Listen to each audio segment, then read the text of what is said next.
Welcome back to Grade 7 Language, Unit number 1, About Stories. This is lesson number 4, About Plots.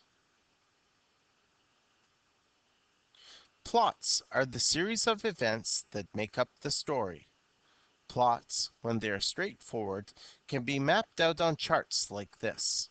It starts at the bottom left of the chart with exposition, which is the explanation of the stuff you need to know. Who's who? Where are they? What's going on?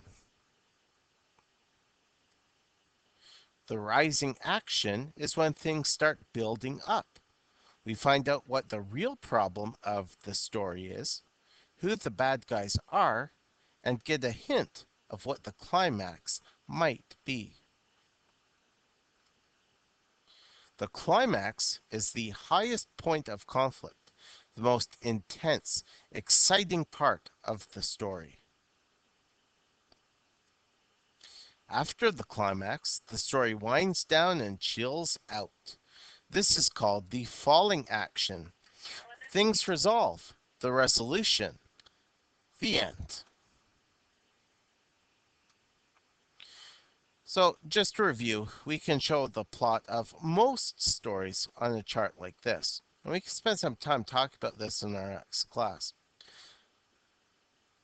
There may be some stories that don't exactly follow the same pattern, but for the most part, start off with your exposition, all the setup, and then gradually the action rises. And there can be lulls in between where there's less tension, but everything builds up towards the climax. That's the biggest conflict, the highest point of conflict. And then once it's done, you've got your falling action. You might still have a little surge, or there's still a little conflict left to resolve, but in the end, it's all downhill from there. It's the resolution.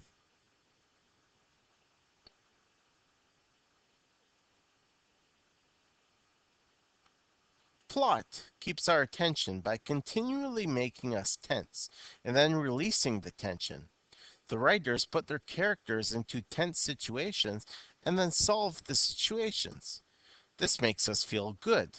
In fact, the feeling we get from the tension and release has a name.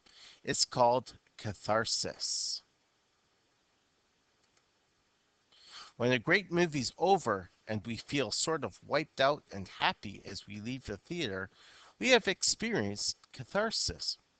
When we read a book we can't put down and are sort of sad when we finish it, we have experienced catharsis.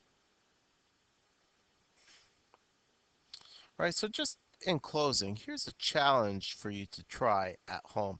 And we're going to talk about this together in our next class. Question is, can you think of a story that you either read, listened to, or watched that made you feel excited or scared or tense or all three of these things? Did you feel catharsis when the story was over? This can be any story that you can think of, that you can remember. Think about how it made you feel. Think about how you felt when the story was over. Be really happy to hear all of your responses to this question in our next class. But until we meet again, this concludes today's video.